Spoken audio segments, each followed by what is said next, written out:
Out here, you don't get do-overs. One opportunity, one shot, and everything rides on it. That's why we load up with Hornady ammunition, trusted accuracy, incredible performance, and consistency you can feel every time you squeeze the trigger. From antelope flats to high country bulls, when the moment of truth shows up, we're ready. Long before season ever opens, we're out learning the country. We run the Stealth Cam DS 4K Ultimate, all off-season capturing crisp photos and 4K video of bucks, bulls, and even the predators moving through our spots. Patterns start to show, confidence starts to build, and when opening day hits, we're ready. Dylan, I appreciate you taking the time to come down all the way to Powell. Not that it's huge, it's 6 hours from Missoula, where you guys are headquartered, but taking the time to come down here and sit with us, and of course you had to pick up your deer, which we'll get into that. Yep. Into that hunt, and there's some cool stuff that happened on that hunt and some cool history that made that hunt unique and neat. But first, I just want to kind of talk about where you're from, how you got into working with onX, and what onX is doing, and anything else. But I think you grew up probably one of the unique guys in onX, growing up and being generational from Montana. Probably, yeah. I grew up in a small little town, eastern Montana, Glendive, Montana. I think which is almost North Dakota. Almost North Dakota. I think it's like 26 miles, give or take, from the border. So if I really wanted to, I could run there. I probably couldn't now, but I at one point could. So yeah, I grew up eastern Montana, small little town, and kind of the typical grew up hunting, right? Like my dad hunted, and I'm super blessed that he took me at a young age. And man, I mean, there's so many stories, but some of my like earliest childhood memories are him taking me hunting. Like I don't remember a whole lot, but I remember some specific hunts, like one antelope hunt, one mule deer hunt, and antelope hunt. Just to tell the story like super quick, because it's such a fond memory. And it kind of got brought full circle back this year with my own son at the same age. But oh, nice. I was like 4 years old, and my dad took me on like the first hunt or whatever. And he was going to shoot this buck, and I still know which buck this one is out of all the antelope he's killed, and it's a great deer, or a great antelope. And anyways, I'm 4 years old, mind you. Like I'm tough, but I'm 4. Yeah. And so he set me down, and he was going to crawl up and go shoot this antelope buck. And all of a sudden I'm looking around, I'm in the sagebrush, and I don't see my dad. And I'm scared, right? Like I'm 4. Yeah. And so, but I always took it serious. Like even when I was that young, I knew that like, hey, you can't make a lot of noise. You can't whatever. So I start crying, and he still gives me crap about this to this day. Rightfully so, as he should. But I start crying, but I'm like really, really quiet, because I'm like, I can't screw up this hunt. Right. But you understood it. Like I understood it. And so he comes back. He's like, what's wrong, buddy? I'm like, you left me. And he's like, well, not really. I'm like, right there. But anyways, I crawled up with him, and he shot the antelope. And it's just a core memory. And like, I got so many more of those, and kind of full circle with my own son. That's 4 years old now. Last year, he did like a mile-long stalk with me, and I shot an antelope buck with him right next to me. Oh, wow. So yeah, anyways, to kind of a side tangent there, but I grew up hunting. Like it's just something I've always done. I think that's so cool. I always love talking to people in the hunting industry that they're working for onX, or they're working for Browning rifles, or they're working for, Leupold or whatever. And they grew up hunting, and they're doing it, they're continue hunting, and they're working in the hunting industry. It's like a dream. It's really what we as kids dreamed about. Like, man, if I could do this for a living.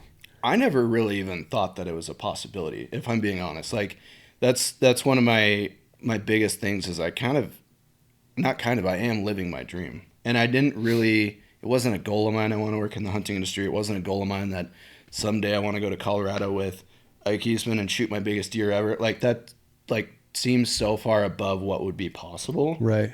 Or it's just not even a thought, right? It's not like, oh, I wish I could go do this, but it's not going to work out. It's just like, wasn't even a thought. Well, you just sat down, for the audience, go check this out on Eastman's Elevated.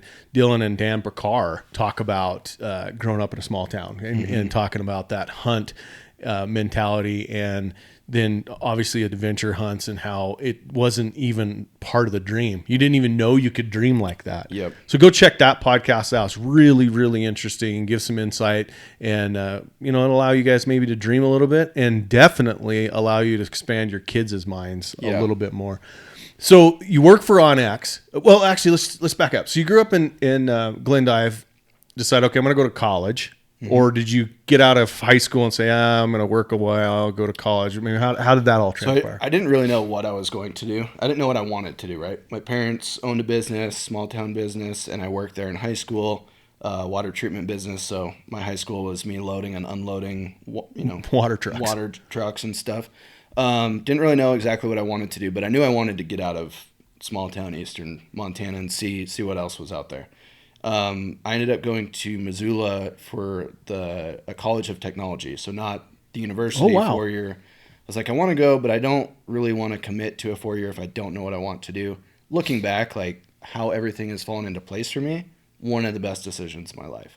Now that could have gone the other way, and I'll get into that later, and like how I got my job at onX and the timing really coming into play there. But I was like, well, I want to get out, and my parents were always like, hey, we'll help you when you're at school, like if you need groceries and stuff, like we got you covered. We're not gonna, like, we don't have a college fund, right? And that also was a big thing for me to like, well, I mean, this is gonna be a lot of money. I'm gonna come out of this with debt, and I don't know for sure what I want to do.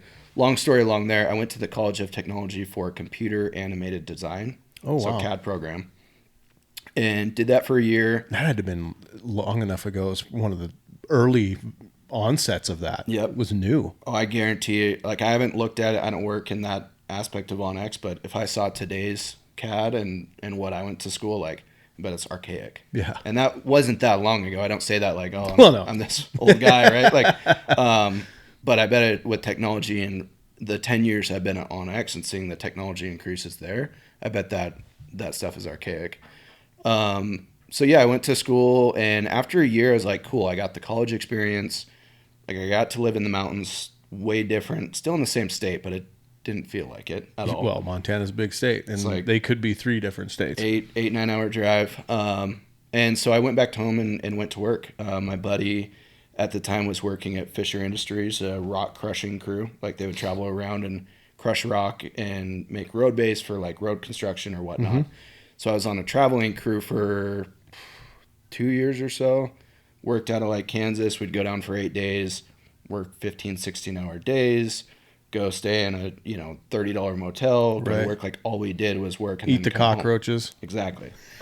And I was like, as I don't know, 19-year-old at the time or whatever it was, making pretty good money and getting to travel a little bit. But I was like, this isn't sustainable. This isn't something I want to do for the rest of my life. I knew that.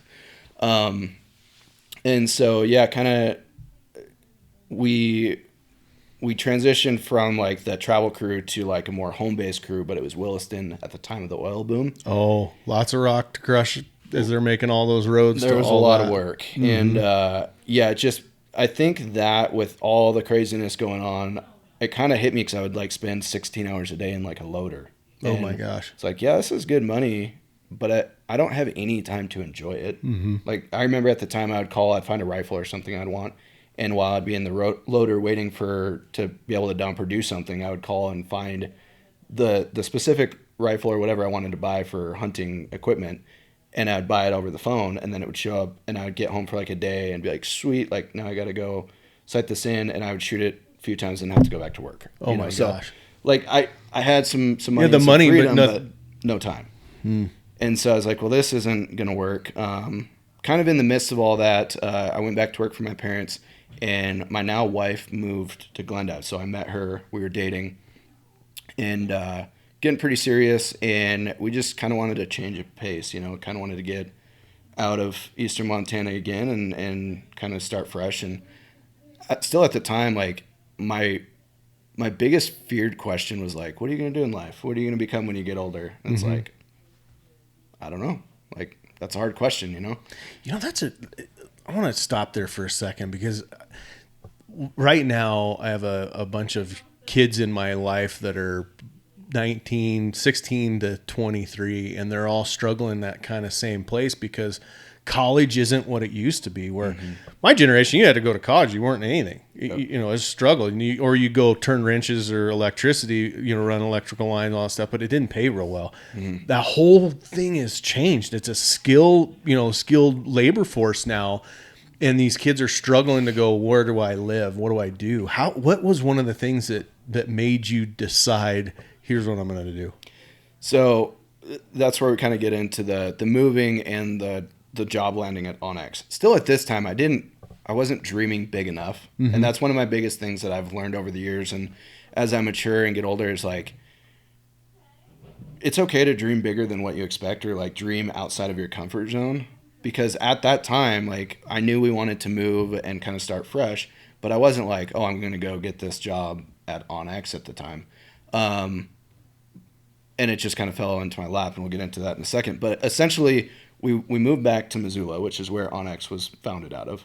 So did she go to Missoula too, or Yep. or are you bringing her to Missoula? Yep. We kind of moved together. Okay. Like we had gotten pretty serious, and like, well, let's go check this out. And we liked it. And she found what she wanted to do there. And I was like, well, I could always go to work for the water place there. My parents know them, and it's comfortable. Like, it's what I know. I can just step in and get a job, right? And so let me back up like 2 months here. One of the second or third people ever at onX, Holly is her name. She is also from Glendive. Okay. And so I kind of had a connection there. And I had emailed her and was just like, we were just kind of catching up a little bit. I had some questions about my chip at the time. It was a physical chip. Right. They had the app out barely, but I will be Did the she first work to the say front desk? she might have at some point, very, very early on, but she's very high up in the GIS. Okay. And so I had a few questions about the chip, and then I kind of threw in there like, hey, like, this is a crazy long shot. Like, I submitted my resume. I was like, if there's ever an opening or something, you know, like, here's a resume that I had no idea how to put together because I really hadn't acquired. I mean, I crushed rocks and I moved water. You know, like, I wasn't submitting resumes and interviewing. Not to discredit those jobs, like, they're great, right? But for this type of job, I was like, yeah, here it is, but didn't even think twice about it. And so my wife and I went up there to go kind of job hunt and look at some apartments and stuff. And I had interviewed at the water treatment place, and I kind of verbally just accepted the position right there, you know. We hadn't ironed everything out, but it's like, yeah, this is going to work. Right. And afterward, I needed to update my chip. And so I brought my Montana Garmin at the time. Yeah. Big Montana Garmin and a little chip, and I took it to, you know, Googled where onX Maps is, took it to there, and I just walked in to pay to get my chip updated. It was easier than doing it at the house. And I let Holly know, like, hey, I'm going to be popping by. Like, if you're there, cool, say hi. If not, no worries. And so I got my chip updated and said hi to Holly real quick, and I'll never forget it. I was walking out the front door. I was like, yeah, it was cool to see the building and whatnot. And I was walking out the front door, and she's like, hey, 1 second. And she went to the back, and she came back about 30 seconds later, and she's like, are you still looking for a job? I was like, as of like 10 minutes ago, not really. But Yeah. Why, what's up? And their one and only customer service rep that day had like a really bad phone call, tough day, and just walked out. Ghosted. Yep. Was like, I'm done. I don't need this. I'm done. And so Oh my their gosh. one and only customer service, walked out that same day. And it's like, well, you know, I kind of just accepted a job, but what's the deal? Kind of sat and interviewed. And when I say interviewed, I talked hunting. I was like, I used the product. Like, I've killed, like, I was scrolling through my phone and showing them pictures of, like, I killed this buck because of the chip, and here's how I used it and whatever. And they're like, you're hired if you want it. So perspective, this is like 2012? 15. 2015, okay. 15, yep. So I've been there just over 10 years now. Okay. And, so at the time, too, there's probably 30, I think I was the 32nd employee. It was founded in 2009, which we can, you know, go into the founder story and stuff, too. Yeah, and, we'll and do why that. it was. But, at that time, it was low 30s employees. I had to call the water treatment place and say, sorry, guys, like, this is kind of better deal. kind of a big deal here. And, at the time, like, it was super cool. I was very proud, and I'm still proud to this day to say, like, I work for onX, and especially what I get to do today was customer service and answering phone calls my dream position in life. No. Yeah. But like, it wasn't a hesitation at all if I was going to take this job. It was just like, absolutely, you know? And yeah, I did the customer service thing for about 2 years. And we went from like me being the one customer service rep to like a team of 5 and then 7. And I don't even know how big it is now, 30 plus probably in the fall. Are you guys still in the same building in Missoula? So It's when you started? technically, yes and no. So next to us, there was a building that it was single level. And right before I got hired there, they made it like a 3 level. So they expanded it a bunch. And then next door was a used car lot. And I was there probably 2-3 years. And then they purchased the car lot and then built a secondary building. So we have like 2 buildings right there. Kind of the same campus, I would say. Right. But both of those buildings there. Yep. I remember I haven't been in the new building, but I've been in the other 2. I remember the first building, oh my gosh, probably 2012. Yeah. And, you know, there's mounts everywhere, and it was a hunting culture for sure. First time you and I met, we were in Portland. I have to tell this story because it's funny. We were in Portland at a show, and you hadn't been working there A couple months, maybe? Yeah, maybe. It was not very long. And we're in a Portland, the O'Laughlin show in Portland. And onX, you know, I think you guys had been partnered with us then. And anyway, we were like, hey, let's go to dinner, you know, because that's what you do at these shows. You hang out all day, and then you run around and you try and find a place to eat that's open late enough. Mm-hmm. And we had friends that lived in Vancouver, and they're like, hey, you got to go to this barbecue place. Well, you know, I'm like, oh, this will be easy to find. No, it's like in a neighborhood somewhere. It's in like a back alley. Yeah, it was like awesome barbecue, but it was great. A weird place. And this was cell phones or text messaging was really starting to get big. And we showed up at the barbecue place, and the onX guys never showed up. The map guys. showed up. Yeah. And they're driving this truck that has map. You know, it's all graphics with map all over it. You know, map company, onX map company. I can't even remember what it said. They got lost in the big city in the map truck. To this day, like I grew up this way, and to this day, I feel a lot more comfortable. If you drop me off, blindfolded me, drop me off in the middle of a wilderness and said, here, like, find your way out, or in the middle of a city, like, I'll take wilderness all day. Me too. I've been lost. Sweet. The map guys did get lost. Yeah. That was super fun. And 2, again, like, back to my story of just walking into that position 2 months prior, and they're like, we need somebody else at a trade show. Like, you can talk hunting. Let's go to Portland, right? Yep. So to be in that position like 2 months prior to then like, okay, I just met Eastmans and now we're going to dinner. Like, what is this? Like, I think honestly, I don't even know if I've told you this, but I think like I was texting my dad, like, I'm at dinner with Eastmans. Like 2 months prior, I like had no aspiration. I had aspiration of doing it, but I never thought I was going to be in the industry, let alone meet the people and the connections I have. And honestly, I was starstruck about the whole situation. I walked into that show, which now you go to SHOT Show and stuff, and it's like it's wild. Right. But I walked into that show and I was like, this is insane. Yeah. Like, I grew up hunting, and you know, I watched your guys' stuff and listened to your guys' stuff and everything, but it was just such a different world, and I kind of just was thrown into it, and I'm glad I was. Well, and it's been a great relationship. I mean, your uncle retired now, but he worked for the Forest Service and actually lived at that time. He lived here in Cody and was head of the first Forest Service district in the country, the Shoshone. It's the biggest, the oldest. And we got to know Joe real well through a series of stuff because of you. Like, hey, you should get a hold of my uncle and talk about forest, hunting on the wilderness, filming on the wilderness. And we did. Beyond the Grid, Dan actually killed a bull in the wilderness because of your uncle allowing us to film in it and promote the Forest Service and we did a big thing on grizzly bears and, being bear aware and all kinds of, public service announcements. But it's, connections. This whole thing is about connections. Yep. The only reason you got a job there is because of your friend Holly. Yep. That's just really the world that we live in. Yeah. So what do you do for onX now?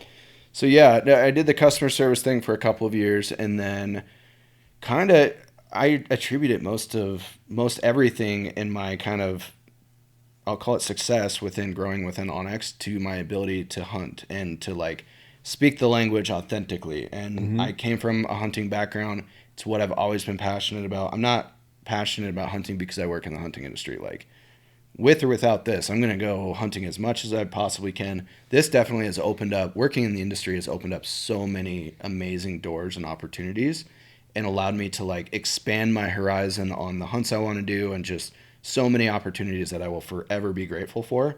But if all this went away and I took a job at Walmart, like, I'm going to go hunt as much as possible. And so at the time, onX was like growing really fast, and my kind of core ability to use the product, I could talk to customers because I was a customer, right? And I could relate to them and the problems that they had and whatnot. And I think the biggest problem with me in customer service is if we got on a side tangent about talking about a hunt, I look up and there's like, oh crap, there's 6 people waiting or 30 people waiting on the phone. So yeah, that was my biggest struggle. But my ability to be a customer and use the product and to hunt and just be authentic about it, kind of wound me into the marketing side of things. So I ran social media for a while. I did a lot of different stuff, like from in-app messaging to social media to whatnot. And then a couple years down the road from there is when I started working with ambassadors and kind of the more relationship side of marketing. Today, as it sits, like Western big game is my focus. And at the time when I was doing this, like, it wasn't a Western and Eastern or species thing. Like, hunt. It was just hunt, right? And now we're siloed, but in a good way. Like, I do Western big game marketing because I know that. Like, I can be authentic in that. Somebody asked me about hanging in a tree saddle to kill a whitetail. I'm like, I don't know. Yeah. Never done it, So we have a whitetail counterpart and a waterfowl upland. We've got different experts in those areas, and I just happen to manage the Western big game. So you guys are into, you said whitetail, you're into waterfowl, obviously big game. You've got trail, which what is trail? So that's kind of the different product line. So within hunt, like, we obviously have the different species. It's the same product, like onX Hunt. Right. And then, so we expanded from there, and we have onX Off-Road was the next one. And so think of hunt, but off-road is if you are a snowmobiler, if you're a side-by-side driver, a dirt biker, ATV, like whatever, anything motorized. If you have a Jeep and you like to go to Moab and do rock crawling, I know nothing about that, so I don't work in that product. It's funny because when people ask me like detailed questions about the other, it's like, I've been here 10 years and I don't really know because I don't do it, Yeah. And we have off-road folks that are experts in that, and they work on that. So that's kind of the next one was onX Off-Road. So is it a completely different app? Completely So it's different not app. a layer. This is a different app for Yep. off-road that has different layers inside of it. Almost like a separate business, if Really? you will. Different app, different subscription, different team. Again, I don't know much about off-road because I don't work in that area. Now, So it's a different subscription. It's everything's different. Yep.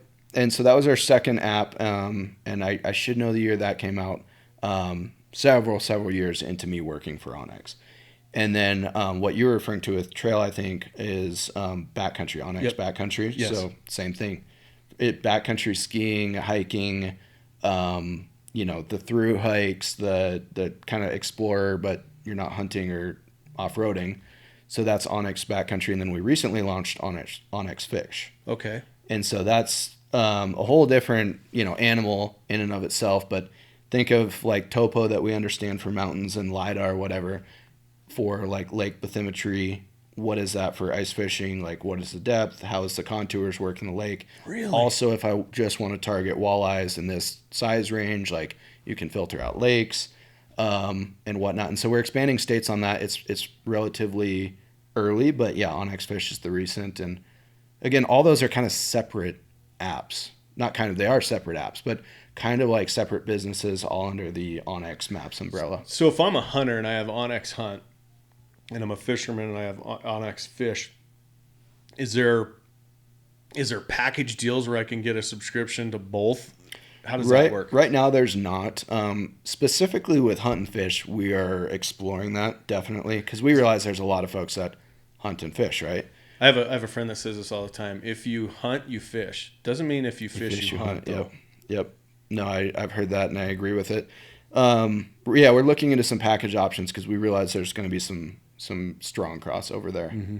Yeah, in fact, I didn't know. I mean, we've spent a lot of time together, and I've spent a lot of time on onX. I didn't know that they were different products. I thought it was just layers. I was like, I just got to go buy a new different layer. Yep. I didn't know that. Completely different app. Yep. And it's very similar user interface. So if you know hunt, you're going to be able to pick up off road, and it's a little different. There's a learning curve. Right. But you can go in and say, okay, I want to find trails that are, I'm going to screw this up for inch wise, but 40-inch wide for just an ATV or whatever, right? Right.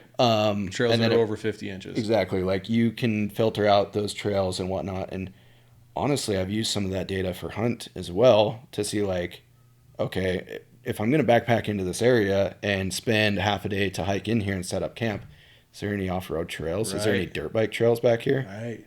I know. Am I gonna be sitting there on a ridge, glassing up a group of elk, and here comes a four-wheeler up the bottom of the draw? Yep. We've all been there. And I grew up, motorsports was, I played football, basketball, played sports and whatnot, but motorsports was kind of my secondary thing to hunting.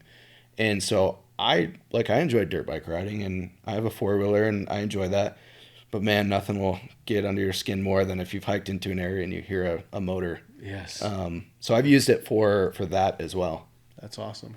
So let's talk a little bit about the founders. You've been there long enough that you really know intimately the story of onX, which I think is, in the hunting space, it's like the Cinderella story. It really is. Yeah. How it started, why it started, how it grew, and where it is today. How did that all transpire? Yeah, so Eric Siegfried was the founder, and it's funny because Eric and I grew up like an hour apart. He grew up in a small little town in eastern Montana as well. Outside of Miles City, right? Yep, and I didn't know Eric until I worked for onX, but we were just right down the road, rivals in football. Yep. Yeah, just such a salt of the earth guy, and I know you know Eric, but without making the entire podcast about his story, 'cause it could be, essentially he grew up hunting, fishing, guiding, and then when he moved to western Montana, to Missoula, where onX was founded, he was just in unfamiliar territory, right? Like he grew up in the same, we kind of hunted the same areas, which is funny, but he knew where he could go, where he couldn't go, what was public, what was private. And when he moved to western Montana, he's like, I don't know. Like, I don't know where I'm at on this map, right? Sure, I can go get a printed map, but when I'm up there... Having to read it, figure out, is that the right knob? Yeah, if there's a certain saddle and stuff, like there's going to be, things where if you're good at reading a map, you're going to know. But he's like, I don't know if I can shoot that deer that's right there or not. Mm-hmm. And so out of necessity for himself, so onX was founded in 2009. I'm guessing he probably, was working on this for a little while before. I don't know exactly how long it took, but out of necessity for himself, he went and he got plat maps and he digitized it somehow. And he made that compatible with a chip that he formatted to work in his Garmin. So he built the chip for himself. Chip. Yep. Out of necessity, it's the American dream. Yep. That's how every decent company is ever built. It's a necessity. Like, I'm going to fix a problem that I have or that my friends have or the people around me have. I'm going to fix that problem. Yep. And he fixed it for himself. And then, I don't know, and I've spent so much time with Eric, I need to ask him this, but at what point was there a light bulb of like, okay, like this is actually something here. And it's founded again in 2009. There's so many stories of him and Holly and Matt. I know you know Matt pretty well. Yep. And there's so many stories of them like meeting up with customers in Sportsman's Warehouse parking lot at 9 p.m. to sell them a chip out of their their trunk of their car. Like the first time I ever saw it, I was in a Sportsman's Warehouse. A shameless plug for a non-sponsor yet. Sportsman's Warehouse in Casper, Wyoming, and I had this is no joke. We were antelope hunting, and We had the old, the Gazette maps, BLM maps, and we had come back to town. Somebody killed an antelope. We come back to town, and we were in Sportsman's Warehouse wandering around. I was looking for a battery for my rangefinder because back then the batteries were some dumb number that were impossible to find anywhere else. And I walk into Sportsman's Warehouse, and I knew the branch manager, the manager there really well. He goes, "Dude, you got to come over here." And I was like, "What?" He goes, "This guy's from onX." I'm like, "What is onX?" Never heard of it. Yeah. He goes, I don't know what that is. He goes, "You ever seen a Garmin?" I go, "Well, yeah, but I don't get lost that much." And back then they were like, they were huge, heavy, huge. Yeah. And he goes, "They built a chip that will tell you exactly where you are." Like, well, that's what the Garmin does. No, it puts all the land property stuff over it. Wait a minute. What now? And I walked out of that store with one, and I'm pretty sure it was one of the founders. I think it was Rob that sold it to me. Yeah. And I bought a Garmin and then the chip, all in the exact, and it didn't even come in a clamshell. He handed it to me, put it in there. We loaded it. He walked me through the whole thing, and I went antelope hunting. And I never forget this. I was talking to one of our camera guys. I go, "This is going to change this. Completely change this entire hunting landscape," because now I'm hunting, I'm hunting public land, but it's checkerboarded all get out. And now I know if I'm on public or private or, where I'm at, where that deer is. It did. Yeah. The aha moment for me, I was in high school and I got a GPS and the chip, I think when I was a junior or senior in high school. So a couple years after, I graduated high school in 2011. It was founded in 2009. So I think it was my senior year, a couple years in, I got a chip and a GPS. And the aha moment for me was my dad and I were driving out to go deer hunting. And the year prior, we were driving down this road, and it's an area we knew well, but we knew which places we could hunt, which ones we couldn't. Well, this place was just, it was private. We couldn't hunt it. Well, there was just a beautiful mule deer buck, basically on the side of the road, but 150 yards from the road. Man, that's such a cool deer. Hopefully we can go find one of those on public, right? So my aha moment, fast forward after I got that chip, is I had it, on the dash, suction cup to the dash like we used to do. And I'm driving down the road, and we passed that, and I could still visually see that deer out standing there. And I look, and it was state.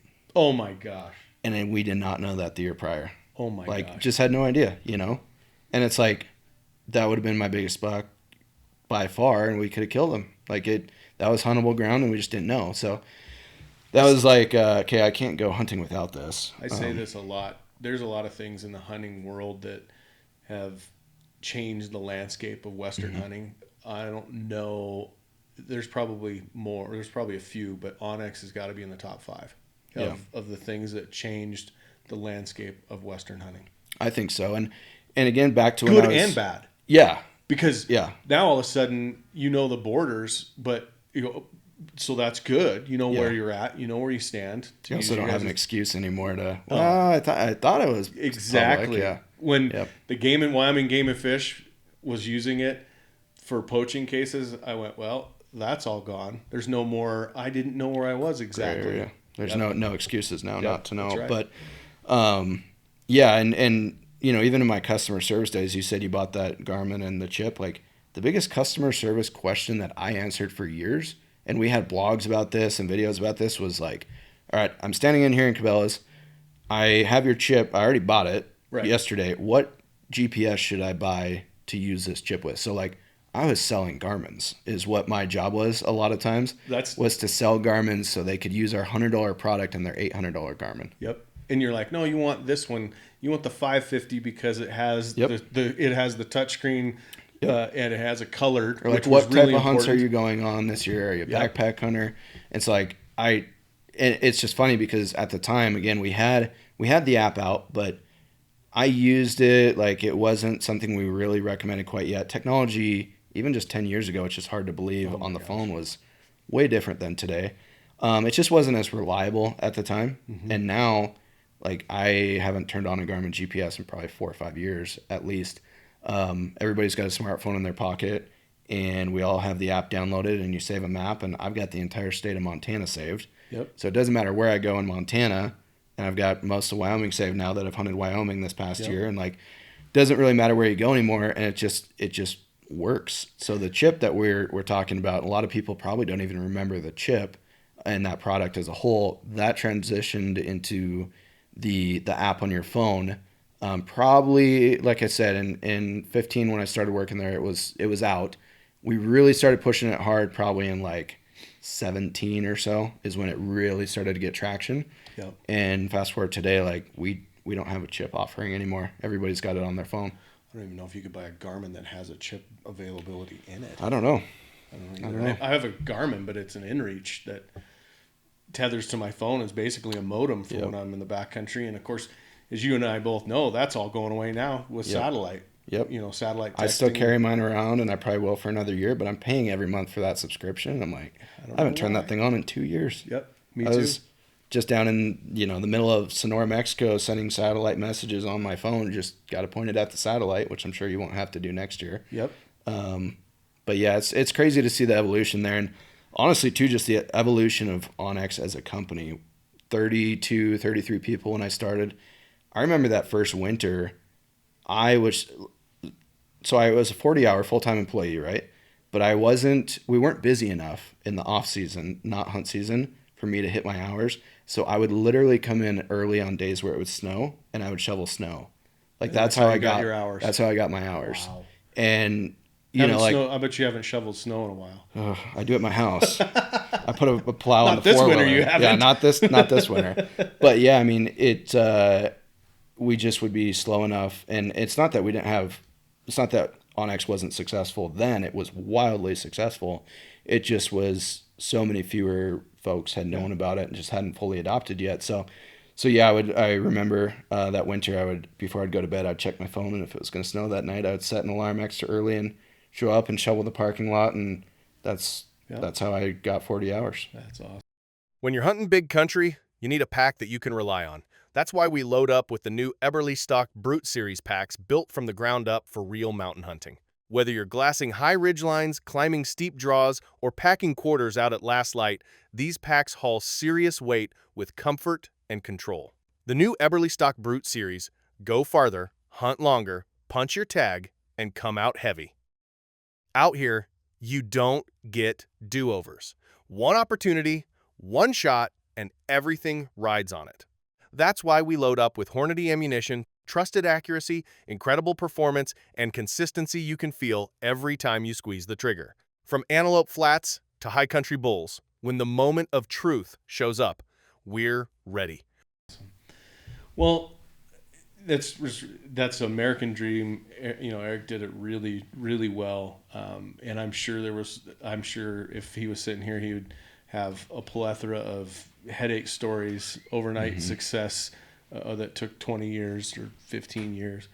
But let's talk about, you and I got to share a pretty cool adventure this fall. We had through a calamity of reasons, we ended up with an extra deer tag down the hill ranch. And, it's that hunt down there is so awesome. Phenomenal. It's not just the deer, but the elk, and the way that they have managed that for the wildlife. It's literally all they do on there is everything is for the wildlife. Everything from, the energy development to the agriculture, everything is for the wildlife's benefit. And, it's been paid in spades, of course, with success. But you came down on a deer hunt. Let's talk about that. That was a fun hunt. Crazy, but also talk about places you never thought you would end up, right? Like small town Eastern Montana kid, and now all of a sudden I'm in the hunting industry, and next thing I know, I'm getting a call saying, "Hey, we got an extra deer tag down on this place that I had heard stories about," right? Like this is like a pretty famous, well-known, just amazing place, and I had heard stories, and it was an opportunity that I definitely wasn't expecting. I don't think anybody was that late into the game in the year, but also because it was like the middle of September. Yeah, I think when Brandon called me, he was like, "How's it going?" And he cut to the chase. He's like, "What are you doing these dates?" I'm like, "I can tell you're asking with a purpose. You're not just wondering what I've got going on, I was like, I checked my calendar real quick, and I was like, I'm going to be on my archery elk hunt, but it's Montana, like my home state. Why? What's up? And he gave me like a quick, we have an extra deer tag, and here's the kind of the deal. And I'm like, I'll call you right back. and I quickly shuffled a few things around. What I did is I called my dad. So the elk hunt that I always do every year is with my dad, my uncle, my cousin. And that's Eastern Montana elk. Yep. With a bow. Yep. And we just go every year. It's kind of our annual hunt together as a family. And I called all of them separately immediately. And I was like, guys, what I didn't want is to be like, hey guys, sorry, I'm ditching on our family, our time Tradition, hunt. I'm like, here's the deal. I have this opportunity. It's a crazy opportunity. I think I can still make it if I go down and kill a buck early in the hunt and then fly into Billings, and then Daddy, you drive, come pick me up. So I'm like shuffling logistics as well. Right. But I more so wanted to get their kind of good graces of like, and all three of them were like, why are you even asking me? Like, of course you need to go to Colorado, you idiot. So, long story short, 2 weeks later we were together in southern Colorado, and it was a heck of a hunt. Well, it's fun. We've hunted down there on the Hill Ranch for 39 or 30. I mean, a long time, almost 40 years, and to watch it progress and once you get in a place like that, if it's public land or if it's on a ranch like this, you know where the animals are, and this pocket holds deer, this pocket doesn't, and you can look at them and go, I don't understand the difference. I don't know either, but it does.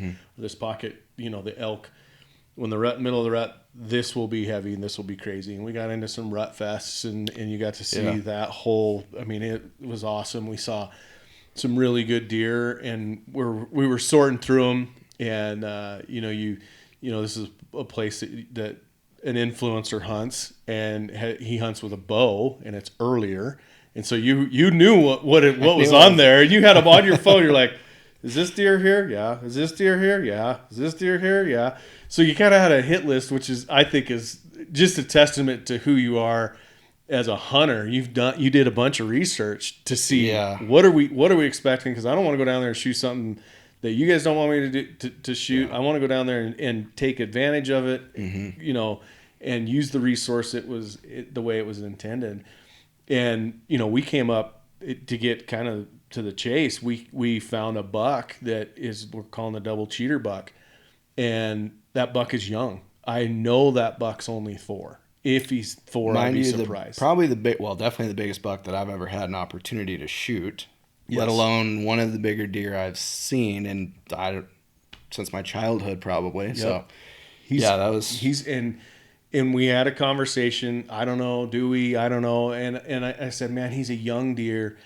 He's actually standing in a place that we took a guy named Rob Gates from the industry 4 years ago or 5 years ago, and he shot a buck that has got to be this buck's grandfather. Same cheaters, same type of deer, but this buck's 4, that buck was 6. That's a wide buck, right? Well, it's a buck that's double cheaters, one on each side. Yeah. Just really wide, 208 inches, Giant. And this buck that I'm talking about, this young buck, he's standing in the exact same spot that his grandfather was standing when we took him 5 years before. Mm-hmm. And there's we call it the rose petal effect.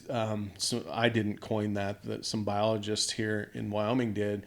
What it means is these bucks take their siblings to the same place over and over again. The does take their fawns there, and those fawns take their, the next year's fawns there, and it's over and over and over again. I say that because we knew there was this typical buck. Mm. We had seen him the year before. We knew he was in there. And it was kind of gosh, this buck's a little young. That other buck I know is 6. I know he's mature, and selective hunting and all that stuff. Mm-hmm. I said, we know this buck's not going anywhere. I mean, he's looking at us 100 and some yards. He's looking at us like, oh, whatever. I don't care if you're here or not. And so we pulled out of there and then found your buck, which was unexpected, actually. Yeah, it happened pretty quick. And again, to your point, I had that buck that I killed screenshotted on my phone, and this wasn't some weird detective work. It was a buddy of mine was like, I think so-and-so hunted there and just was there. And I was like, no kidding? Yeah. Instagram. Social I'm like, media. Yeah. Yeah, social media. I'm scrolling. I'm like, these are the deer he saw? Like, holy cow. So I'm like screenshotting it. And of course, I watched all of your guys' episodes 7 times leading up to that hunt in like a 2-week stretch as I'm packing. Because, yeah, like, it's a pretty crazy opportunity. I grew up, I hunt a mix of public and private. I've got some friends with some ranches and we have access, and I've hunted a lot of public in eastern Montana, and it's just you're looking for something different when you go down there, right? Yeah. And I wanted to, like you said, I really wanted to take advantage of the opportunity and soak it all in, while also not being like too greedy and be like 200 or bust, Right. like that's wild. Up Right. until this point, I've killed a bunch of nice mid to high 60s deer, couple 170s, like really nice deer, but That's just great deer for eastern Montana. That's what Great you're deer. expecting. yeah, super happy every Good single year. mature 4 points. Yeah. And so then to see that buck in person, because it's one thing when you're looking at a reel or a photo of a deer, and then I remember when we saw that buck and he turned and he was looking at us because he's really impressive from the front, and he turned and I was just like, whoa, that's next level. Yep. And we even had the conversation too, though, which is I look back on and forever. For the rest of my life, I'll think this was crazy. I was like, it's still kind of early. Like, we have time. Like, again, me wanting to take full advantage of, I probably won't ever get this opportunity to hunt this place again and soak it all in and not be done when we've got more time to hunt. Like, at one point, we even were having a discussion of like, that is the right deer for us to take, right? And I still remember this. I'll never forget it. I turned to you and I'm like, you've hunted here a long time. That's way bigger than any other deer I've ever killed in my life. Like, way, way bigger. Like, would we be crazy not to shoot that deer? And I remember you looked at me and you said, we'd be crazy not to shoot that deer. I said, All right, let's go. and it just worked out beautifully. The buck stood there just long enough for us to get set up with the camera and the whole 9 yards. Of course, we're in buckbrush, or we're in oak brush overhead, so I think he couldn't figure out what was going on. You made it well, and then he's like, "There's something going on up there. I don't like it." And he kind of bounded down this draw. And I told you, I said, when he comes up the other side, I'm going to stop him. Be ready, because when I stop him, he's going to turn and look. Hopefully, he goes broadside. Yeah. And that buck went down there, got up the other side. I whistled, and he stopped, turned broadside, and like basically said, "Can you put it right here? Just put it right here." And you made an unbelievable shot. He didn't even go probably 40 yards. Yeah, I'm glad you had that tripod too. And I've shot off tripods and whatnot. I typically shoot off a bipod, and then I have a tripod if I need to. We needed to in that situation. There was no bipod, and it was standing up because that's the only way you could see over all that oak brush. Yep. And it's a game changer. We shoot those tripods with the Arca plates. Complete game changer. It's like shooting off a bench. You can elevate. You can shoot standing up just as almost. I shouldn't say just as. I'm gonna get hell on social media for that. But almost as steady as a bench. Yep. And it worked out awesome. And it was it's the right move. It's a mature deer. The Achilles heel of mule deer hunting, really. And I've done this in Wyoming. I've done it with that buck. I did it with this buck. This buck here behind us, I shot down there a couple years ago. And that I missed him the year before, and then I hit him, or I found him 12 months later to the day, and he's in the exact same spot he was a year. The Achilles heel or mule deers are patternable. There's a buck that I hunted here in Wyoming for 3 years, my buddy and I, and we couldn't figure out where he was going. In fact, he's my biggest typical. He would dupe us every year. In the third year, we finally got aggressive and figured out he had a hidey hole in some buckbrush that he would disappear in, and he could stay there and then just turn nocturnal. And I was able to take him. But the Achilles heel is those deer are so patternable. If you find a buck or a good buck and you go back every year, there's going to be deer in there. It's the rose petal. The petals don't fall far from the rose. Yeah. And it's a huge strategy. Public land, private land, doesn't matter. That's just the Achilles heel of deer. Hell, it happens in eastern Montana. I'm sure you've seen it. Oh, definitely. Yeah. Yeah, no, it was so cool. And that whole hunt was awesome. Like, I can't thank you guys enough for just the opportunity to go and to witness that place. And honestly, shooting a buck, it sounds a bit cliche, but shooting that buck and my best buck, like, that was icing on the cake, right? And just to experience it. And I remember, I mean, heck, behind me, you guys have a picture with you and your dad and brother and some awesome animals. And I remember after we caped my buck out, you're like, oh, stand here. I want to take a picture. And that's in the exact same spot. Who knows how many years prior. So there's just a lot of history and it's just really cool stuff about that hunt and just that place. And you explaining it too, how they manage it. That's so awesome. Yeah, they manage the predators off it. They kill bears off there. They hunt coyotes on there. I mean, it's a micro environment that is done really, really well. And, it's just a blessing that we've got to hunt there so many years. And we take hunt winners down there every year. And they kill, I mean, this year, Chris killed 374 big bull. Huge bull. That's on YouTube. Go check that out on Eastmans Hunting TV YouTube. I mean, it's a giant bull, and same thing. He pass up bull, and they found the right bull at the right place, and were able to take him. And it's just it's really the I love public land hunting. Don't get me wrong, but man, when you see a place like this that's managed for it, and it's not overhunted, it's just phenomenal.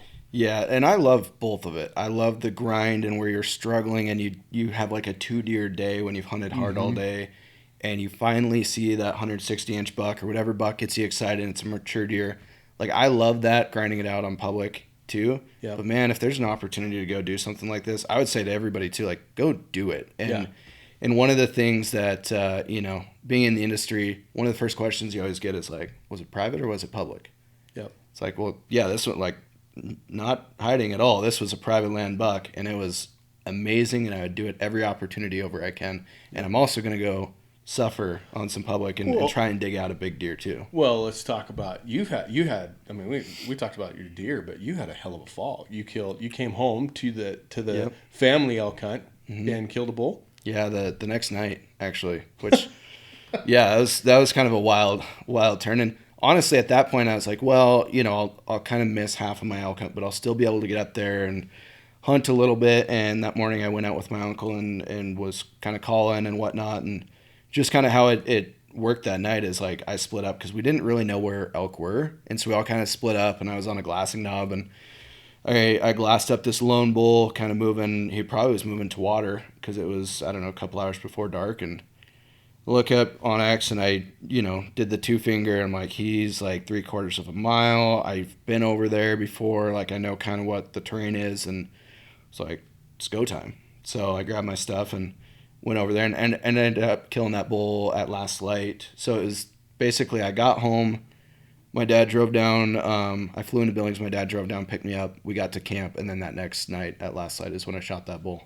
So you killed a really nice bull elk, 6-point, mature bull, and an unbelievable deer within a few days of each other. Yeah, I think it was like 2 or 3 days. Wow.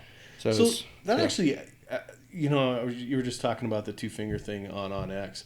Let me ask you something. One of the problems when we're hunting down in this area is we hunt elk. The hunt winners hunt elk and deer, and so we're hunting both species.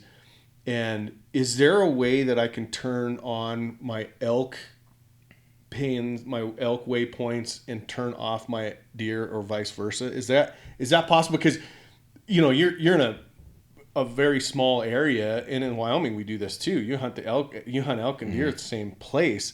I don't want to know where all the wallows are if I'm hunting deer, and I don't want to know where the high country bedding grounds are for deer, because they won't hold elk because they're 3 times the size. Yep. No, there is.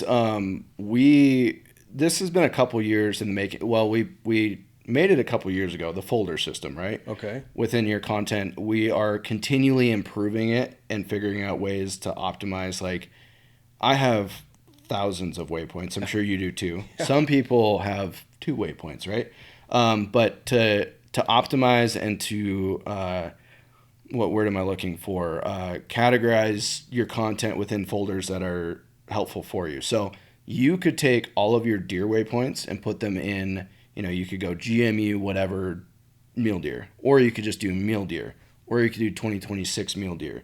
and all of those waypoints could live within that folder. And then you could do the same thing with elk, bear, whatever. And then you can show those folders or hide those folders. So that content still exists. It does not disappear. You own the content. It's in your app under your subscription, under your login.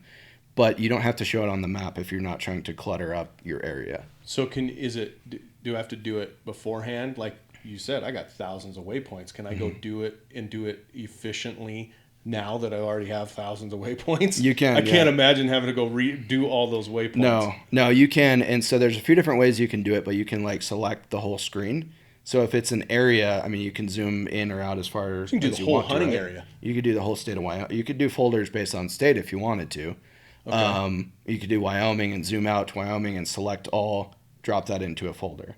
So when you select all, can you go in there and go, okay, undo this one because this is an elk area, this is an elk one, this is an elk one, this is an antelope one. Yep. So like if there was an area where you've elk hunted for 5 years in a row, but you've deer hunted one, how I personally would do it is I would go in and I would select all that's on the screen. And then I would go in and I would find the, 10, 15, 20 deer waypoints, unselect those, and then add that to a folder, elk folder, GMU, whatever you want to name it, and then do the same with the deer ones, select those and add to a deer folder. And then, you can have both of them on simultaneously. You could have just the elk on. You could have elk and bear. You can really customize what you see on the map. Because, after so many years, it's hard to see the ground through the waypoints. I'm going to have to remember that because you know what will happen.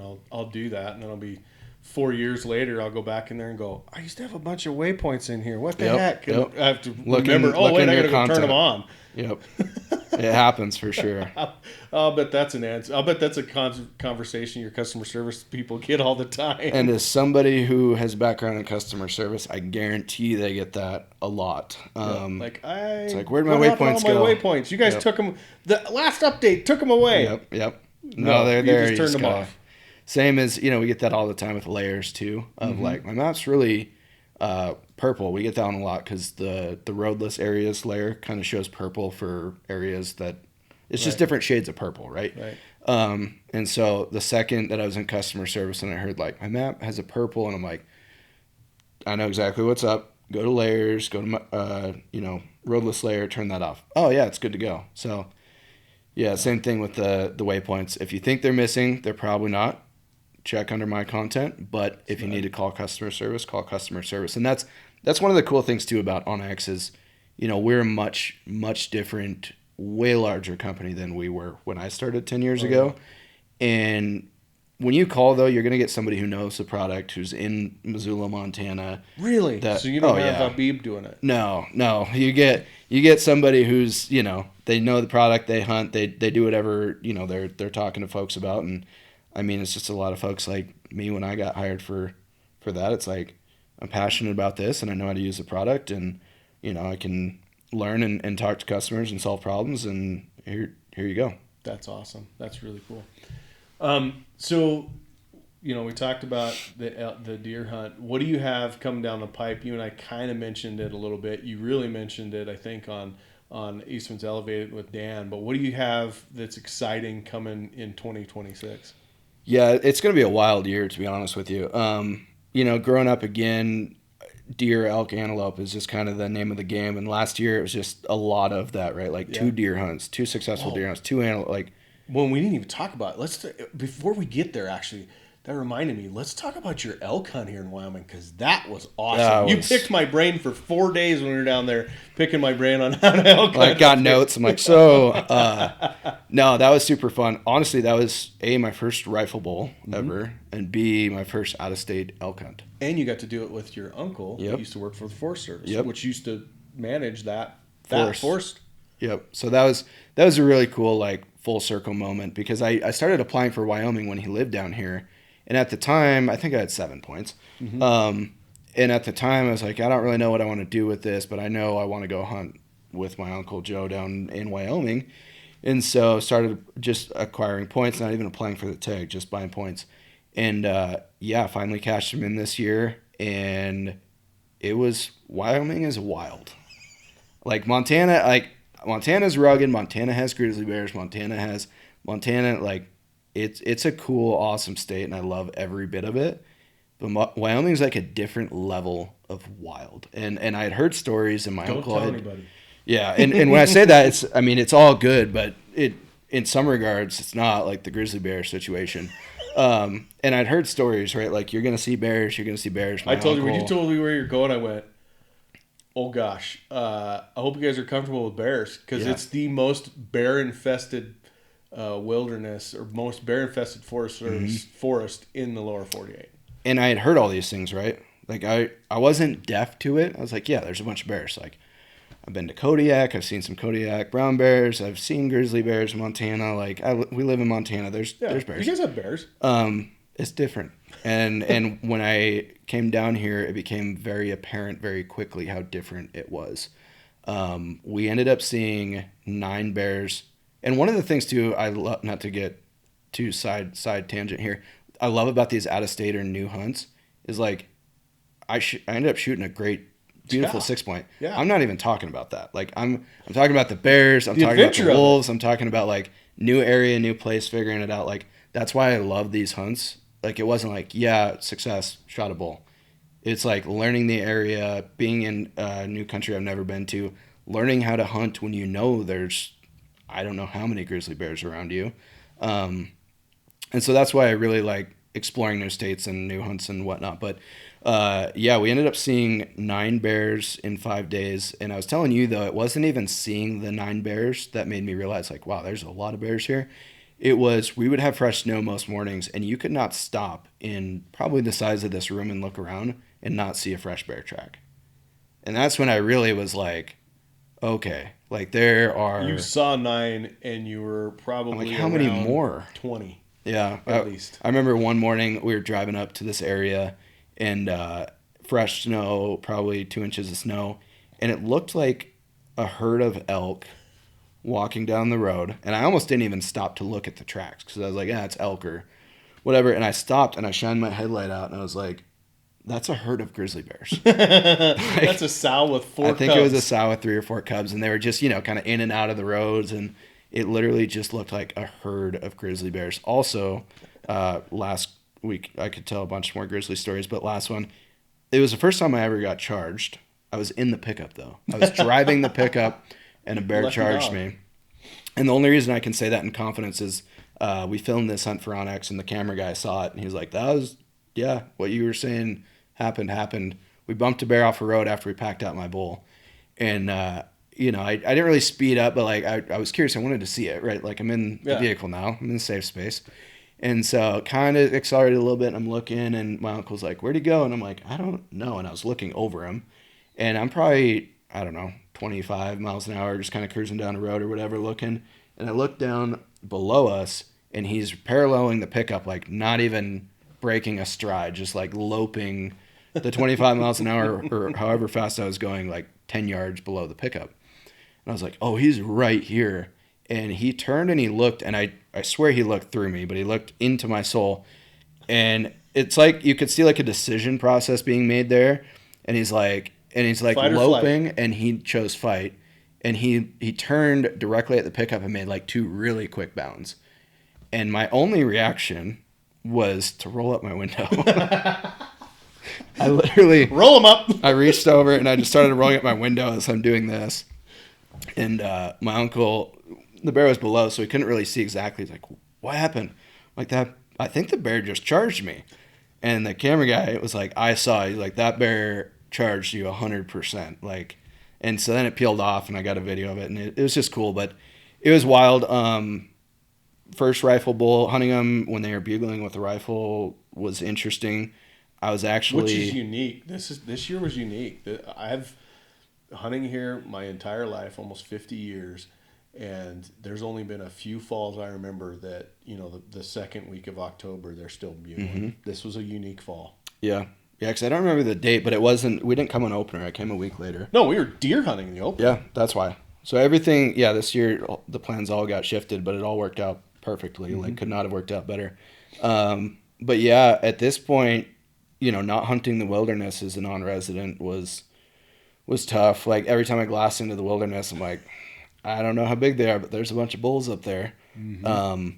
And so anyways, we were kind of beat down a little bit, and we were hunting an area that we could see bulls, we could see elk, and then once you got down in there to kill them, it became real hard. It was like I felt like I should have had my bow multiple times. Yeah.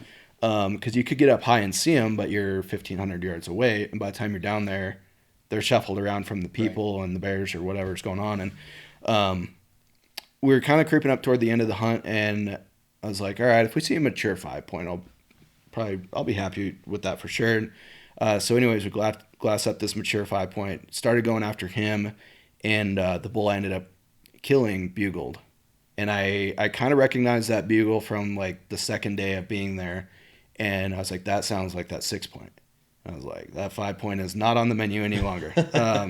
So yeah, basically we just stalked him like we were bow hunting him, like he was bugling probably every 3-4 minutes, and shot him at 200 yards, and awesome bull. And yeah, it was such a cool experience. So cool. Yeah. Wyoming is unique, and where you went is one of the most unique.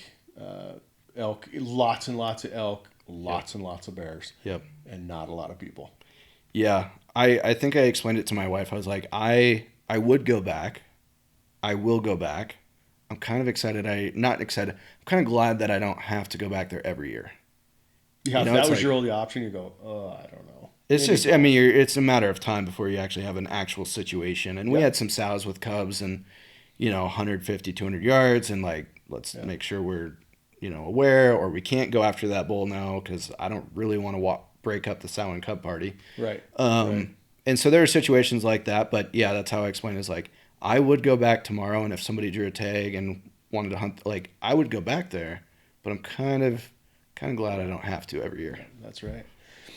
So before we got on the tangent there, we were talking about what you got coming up in 26. Yeah, so this year's kind of the year of, again, the adventure stuff, which Dan and I talked about in the other podcast. But I drew, so this last year, first tag I've ever drawn in New Mexico, but I drew it last draw cycle. Okay. It's kind of funky how it works in New Mexico if you're not sure with some of these exotics. But I drew a late February aoudad tag in New Mexico. Nice. So that's going to be a really fun one. I've hunted aoudad one other time with my dad in southern Texas. Super cool, like, poor man's sheep hunt, right? Mm-hmm. That's what got me turned on to it. It used to be. Now it's super popular. Now it's just like what sheep hunting used to be 10 years ago, right? Rifle, bow? I'm going to do rifle, yeah. Okay. It's a rifle tag. And yeah, so we went down there a couple years ago because I wasn't drawing New Mexico, and finally it was like, the price is only going up, and we found a really good deal on a reputable hunt, and it's like, okay, if we don't draw New Mexico, we're going to Texas. So we went, had a blast. They're a super fun animal, cool animal. And that was my first desert hunt in the winter. Mm-hmm. And since then, last year I went to Mexico to hunt coos deer in the winter. I love hunting desert in February. Yeah. Like, it's a nice change of pace. Get out of snowy, icy Montana, go to the desert. And it's not super hot. It's beautiful. There's still a lot going on. Yep. But. And so I applied again with a buddy this year, low odds tag, like 3-4% tag or whatever. Wow. And drew that. So super excited. That's kind of the first one coming up soon-ish.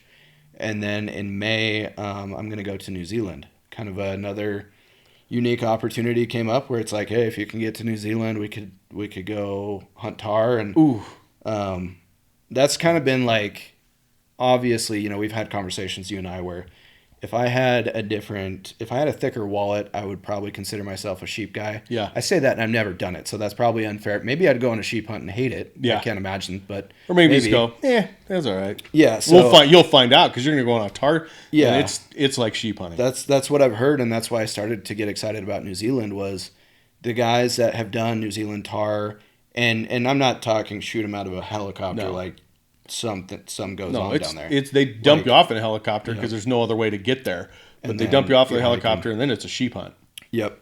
And so I'd heard that from a lot of guys who had experienced sheep hunts and that hunt, and I'm like, well, that's a lot more obtainable. Mm-hmm. I could maybe do that someday. I probably can't do that someday. Yeah. So yeah, New Zealand tar in May, possible mountain goat in August. Wow. That'll be awesome. Another new species, and one of the things too, Dan and I covered more extensively is like going on these hunts where you've never even seen the animal before. Yeah. And I've done a lot of that where it's like coos deer last year, I'd never seen a coos deer. Yeah, what's a big one? Yeah, no idea. Or the hill ranch in Colorado. What's a big one, right? Like, I know what I would shoot in Montana, but I'm gonna do some research here. And yeah, it's just a cool experiences, and yeah, I would never find myself in those areas if I wasn't hunting. Yeah, that's awesome. That sounds like a fun 2026. I hope to get over there, and I'm trying to plan a New Zealand hunt this year. We'll see if it all comes to fruition, and if it's not, we'll do it in 27. But I'm not a huge stag guy. I don't really care about that. But I want to shoot a tar, and I'm kind of a goat guy anyway.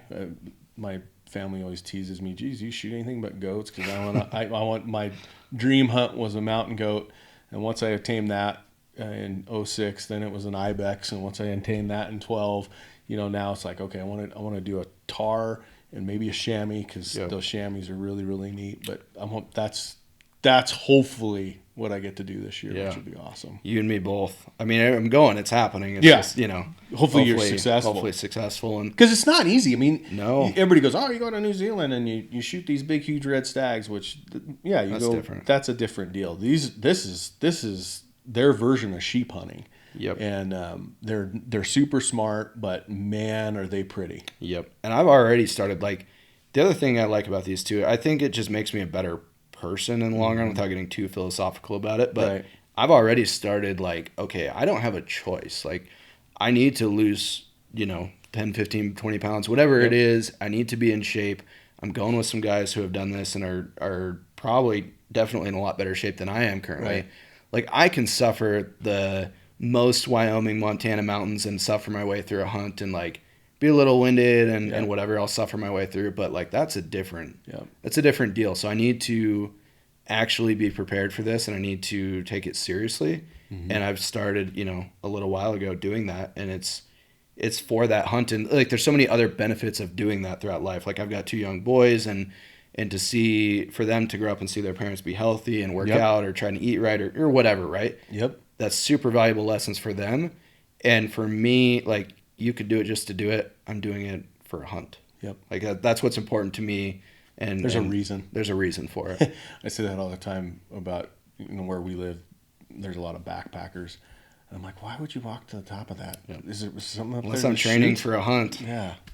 If you see me hiking without it being hunting season, I'm getting ready for a hunt. That's right. I'm not going on a hike. That's right. Yep. I'm not taking my dog for a walk. Yep. Oh, that's cool. Well, I appreciate you coming down. Appreciate the adventure. Can't wait to get you back on and hear how the 2026 adventures happened. Obviously, and I'm pretty confident I can speak for everybody out there. Thank you, onX, for what you do, because we use you daily. If not every minute during hunting season. That's a huge part of my hunting day, and it's like I said when I opened this up, onX it's changed the game, and it's a huge thing that's kept us out of trouble. It's helped me become a better hunter. It's just a huge resource, and so thanks for constantly having that onX hunt. Especially the Western big game stuff and toting that flag. Yeah, no, thank you guys. And this relationship extends far past my 10 years here, right? Like that's what's so cool. You guys were around and a big part of it early on before I was ever at onX, and to come in and both have the job and be given the opportunities that I have been given from, hunting with you guys in Colorado this past year to just like meeting, making the relationships and opening my kind of closed-minded deer, elk, antelope hunting world. Yep. I've just been super grateful too for the opportunities that I've been given from having this job. So it's been cool. Yeah, if you haven't, I don't know, you living on a rock if you don't have onX downloaded, but download it and check out some of the stuff that we've been talking about. There is a free version of it, and then you can add on layers depending on what you're looking for, different states, different species, private, public, fire layers to weather. We've talked about weather. I mean, there's a ton of resources that the hunter should be paying attention to on onX, and I think you'll find, if you haven't yet, you'll find that it will change your hunting epically in a good way. Yeah. If you ever want to do like a 12, 16, 18-hour podcast, we can do all the features. I'm good. Yeah, me too. Just watch Eastman's Hunting TV every week. We have a new one of these little Perfect tidbits on what you should be using it for. So, well, I appreciate it, Dylan, and drive safe home. I'm glad you came. Part of the story we didn't tell about the deer is that you had to fly back to Billings, and so I got to keep your deer. We stored your deer meat. And he sent me a picture of it in his office hung up, and I'm like, that's not where it's going to stay forever. I may have put it. Here's an Easter egg for you. Go look for it in the back of my podcast because there's 2 episodes. It's actually in the background. Yep. Yeah, and I told you I was going to do it. I know. I told you too, and I picked it up. I was like, he didn't shrink, that's for sure. I've been away from him for a few months, but he didn't shrink. So, no, just an amazing deer, an amazing opportunity, and thanks for having me down here to chat too. Yeah, appreciate it. Well, thanks for joining us today on Eastman's Hunting Journal podcast. Check out, onX, obviously. Check out some of our other sponsor stuff. The reason that we're able to bring this cool, authentic conversation to you is the Leopolds, the Brownings, these guys that are bringing this, allowing us the opportunity to bring it to you, and so that you get some information. Hopefully you got some entertainment and makes you a better hunter. So we'll see you out there, and I appreciate your time.